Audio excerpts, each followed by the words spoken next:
Chapter 4. And when the child was grown, it fell on a day that he went out to his father to the reapers. And he said unto his father, My head, my head. And he said to a lad, Carry him to his mother. And when he had taken him, and brought him to his mother, he sat on her knees till noon, and then died. And she went up and laid him on the bed of the man of God, and shut the door upon him, and went out.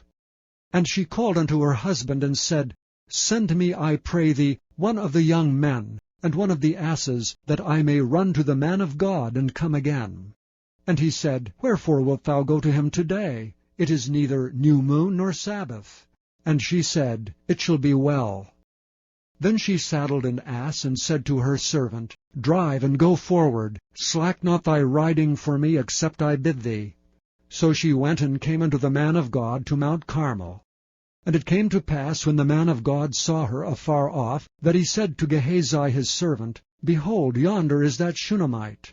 Run now, I pray thee, to meet her, and say unto her, Is it well with thee? Is it well with thy husband? Is it well with the child? And she answered, It is well. And when she came to the man of God to the hill, she caught him by the feet. But Gehazi came near to thrust her away. And the man of God said, Let her alone. Her soul is vexed within her, and the Lord hath hid it from me, and hath not told me. Then she said, Did I desire a son of my Lord? Did I not say, Do not deceive me? Then he said to Gehazi, Gird up thy loins, and take my staff in thine hand, and go thy way. If thou meet any man, salute him not, and if any salute thee, answer him not again. And lay my staff upon the face of the child.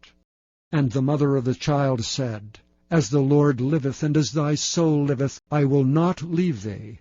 And he arose and followed her. And Gehazi passed on before them, and laid the staff upon the face of the child. But there was neither voice nor hearing. Wherefore he went again to meet him, and told him, saying, The child is not awakened. And when Elisha was come into the house, behold, the child was dead, and laid upon his bed. He went in therefore, and shut the door upon them twain, and prayed unto the Lord. And he went up and lay upon the child, and put his mouth upon his mouth, and his eyes upon his eyes, and his hands upon his hands. And he stretched himself upon the child, and the flesh of the child waxed warm. Then he returned, and walked in the house to and fro, and went up and stretched himself upon him. And the child sneezed 7 times, and the child opened his eyes. And he called Gehazi, and said, Call this Shunammite. So he called her. And when she was come in unto him, he said, Take up thy son. Then she went in, and fell at his feet, and bowed herself to the ground, and took up her son, and went out.